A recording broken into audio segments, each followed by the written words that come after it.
عباس بن علی ملقب بقمر بنی ہاشم، بنو ہاشم کا چاند، اور ابو الفضل اہل سنت کے چوتھے خلیفہ راشد اور اہل تشیع کے پہلے امام علی بن ابی طالب اور فاطمہ کے بیٹے عباس بن علی۔ عباس کو علمدار بھی پکارا جاتا ہے۔ وہ اسلام میں اپنے بھائی حسین بن علی کے وفادار رہنے، آل فاطمہ کا احترام کرنے والے اور جنگ کربلا میں اپنے کردار کی وجہ سے ممتاز شخصیت کے حامل ہیں۔ ان کی جنگ کربلا کے دوران میں یوم عاشورہ کو شہادت ہوئی۔ عباس مدفن کربلا، محافظ کربلا، عراق میں العتبہ العباسیہ میں جگہ ملی۔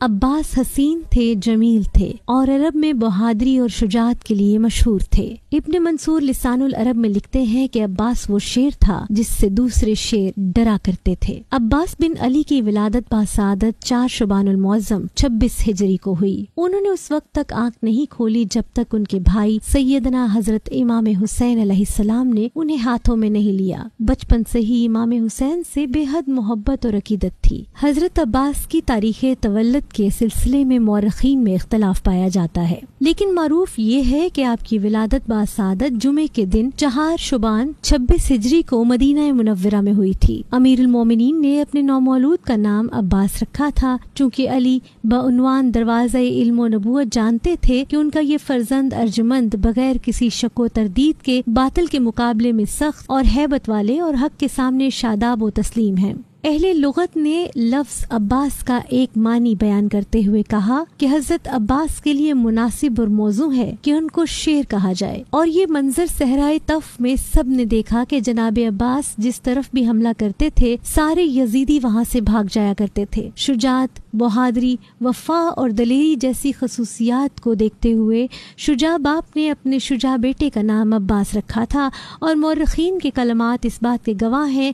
وہ لکھتے ہیں کہ حضرت علی علیہ السلام نے عباس کا نام عباس اس لیے رکھا کیونکہ آپ میدان جنگ میں دشمن کے مقابلے میں حضرت عباس کی شجاعت و صلابت کے بارے میں علم اور آگاہی رکھتے تھے۔ علی بن ابی طالب نے ان کی تربیت اور پرورش کی تھی۔ علی بن ابی طالب نے انہیں فن سپاگری، جنگی علوم، معنوی کمالات، مروجہ علوم اور معارف خصوصاً علم فقہ حاصل کیے تھے۔ 14 سال کی معمولی عمر تک وہ ثانی حیدر کہلانے لگے۔ اسی بنا پر انہیں ثانی علی المرتضیٰ بھی کہا جاتا۔ عباس بن علی بچوں کی سرپرستی، کمزوروں اور لاچاروں کی خبر گیری، تلوار بازی اور مناجات و عبادات سے خاص شغف رکھتے تھے۔ ان کی تعلیم و تربیت خصوصاً کربلا کے لیے تو ہوئی تھی۔ لوگوں کی خبر گیری کرنا، فلاح و بہبود کے لیے خاص طور پر مشہور تھے۔ اس وجہ سے آپ کو باب الحوائج کا لقب بھی دیا گیا تھا۔ حضرت عباس کی نمایاں ترین خصوصیات اثار و وفاداری تھی جو ان کے روحانی کمال کی بہترین دلیل ہے۔ وہ اپنے بھائی امام حسین علیہ السلام کے عاشق و گرویدہ تھے اور سخت ترین حالات میں بھی ان کا ساتھ نہیں چھوڑا۔ لفظ وفا ان کے نام کے ساتھ وابستہ ہو گیا اور اس کے لیے ان کا ایک لقب شہنشاہ وفا بھی ہے۔ آپ عرب اور بنو ہاشم کے خوبصورت ترین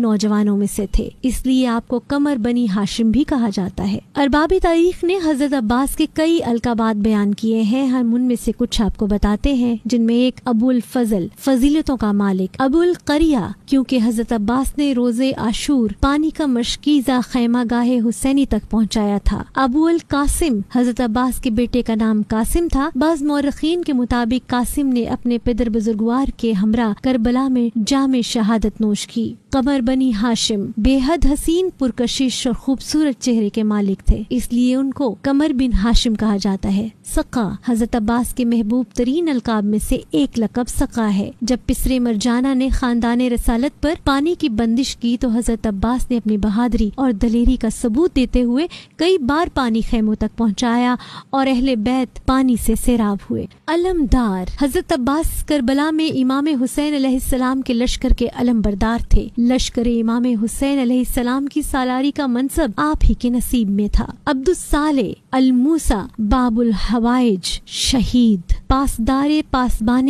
حرم، یہ وہ القابات تھے جو آپ کے حصے میں آئے۔ وہ اہل بیت کے وفادار تھے، دین کے وفادار تھے، قوم و ملت کے ساتھ وفاداری کی، ملک و وطن کے ساتھ وفاداری کرنے والے تھے، بھائی کے وفادار تھے۔ امام حسین علیہ السلام ریحان رسول خدا صلی اللہ علیہ وآلہ وسلم ہے، وہی رہبر دین ہے، مسلمانوں کے پیشوا اور صالحین کے امام اور سرور و سالار شہیدان ہیں۔ عباس کا اپنے بھائی حسین کے ساتھ کبھی نہ ٹوٹنے والا ایک عہد موجود ہے۔ انہوں نے اپنے امام حق کی بیعت کی تاکہ باطل سے ٹکرا جائیں، ظلمت اور تاریکی کے رہبروں کے ساتھ اپنی آخری سانسوں تک نبرد آزما رہے۔ عباس نے بتلا دیا کہ وہ اپنے بھائی، مولا، رہبر، امام اور مقتدی کے ساتھ کس قدر وفادار ہیں۔ آپ کی وفاداری اس قدر عروج کو پہنچی کہ خود وفا کو ناز ہے کہ آپ سے منسوب ہے۔ امام زمانہ آپ کے بارے میں فرماتے ہیں: السلام علی ابی الفضل عباس الموسیٰ اخا بن نفس، ہمارا سلام ہو ابو الفضل العباس پر جس نے اپنی جان قربان کرنے کے لیے اپنے بھائی کے ساتھ ہمدردی کی۔ شام عاشوراء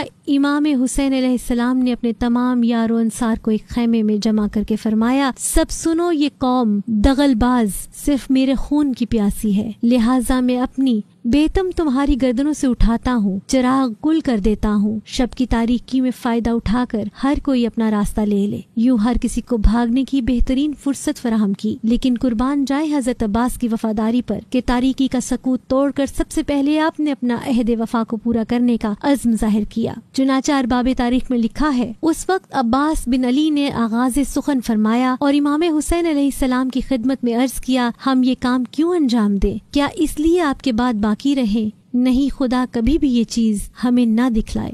10 محرم کو حسین بن علی نے ان کو پیاسے بچوں، خصوصاً اپنی 4 سالہ بیٹی حضرت سیدہ سکینہ الحسین کے لیے پانی لانے کا حکم دیا، مگر ان کو صرف نیزہ اور علم ساتھ رکھنے کا حکم دیا۔ اس کوشش میں انہوں نے اپنے دونوں ہاتھ کٹوا دیے اور شہادت پائی۔ اس دوران میں ان کو پانی پینے کا بھی موقع ملا، مگر 3 دن کے بھوکے پیاسے شیر نے گوارا نہیں کیا کہ وہ تو پانی پی لے اور خاندان رسول پیاسا رہے۔ شہادت کے بعد جیسے باقی شہداء کے ساتھ سلوک ہوا، وہی عباس بن علی کے ساتھ ہوا۔ ان کا سر کاٹ کر نیزے پر لگا دیا گیا اور جسم مبارک کو گھوڑوں کے سموں سے پامال کیا گیا۔ ان کا روزہ یکدس عراق کے شہر کربلا میں ہے، جہاں پہلے ان کا جسم دفن کیا گیا اور بعد میں شام سے واپس لا کر ان کا سر دفنایا گیا۔ دریائے فرات جو ان کے روزے سے کچھ فاصلے پر تھا، اب ان کی قبر مبارک کے ارد گرد طواف کرتا نظر آتا ہے، جو دنیا کا معجزہ ہے۔ کربلا میں حضرت عباس کے روزے کے 9 دروازے ہیں۔ روزہ حسین کے دروازوں کی طرح ان سب کے بھی مختلف نام ہیں اور ان سب پر مختلف طرح کے سلام ہیں۔ مرکزی دروازے کا نام باب القبلہ ہے اور اس پر السلام علیکہ یا ابو الفضل العباس لکھا ہے۔ یہ دروازہ قبلہ رخ ہے۔ ایک دروازے کا نام باب الامام الحسن ہے، اس پر السلام علیکہ یا بن امیر المومنین لکھا ہے۔ ایک دروازے کا نام باب الکف ہے، کف عربی میں ہاتھ کو کہتے ہیں۔ کربلا میں حضرت عباس کو شہید کرنے سے پہلے ان کے بازو قطع کر دیے گئے تھے۔ ایک دروازے کا نام باب القما ہے، اسے باب فرات اور باب علی بن موسیٰ الرضا بھی کہا جاتا ہے۔ دریائے فرات کی جو نہر کربلا تک آتی ہے اس کا نام القما تھا۔ ایک دروازے کا نام باب امام علی ہادی ہے، ایک دروازے کا نام باب الامام محمد جواد ہے، ایک دروازے کا نام باب الامام الموسیٰ الکاظم ہے، ایک دروازے کا نام باب الامام صاحب الزماں ہے، ایک دروازے کا نام باب الامام حسین ہے۔ یہ روزہ حسین کی طرف کھلتا ہے۔ سلام میں عباس سلمدار، سلام اے شہید کربلا۔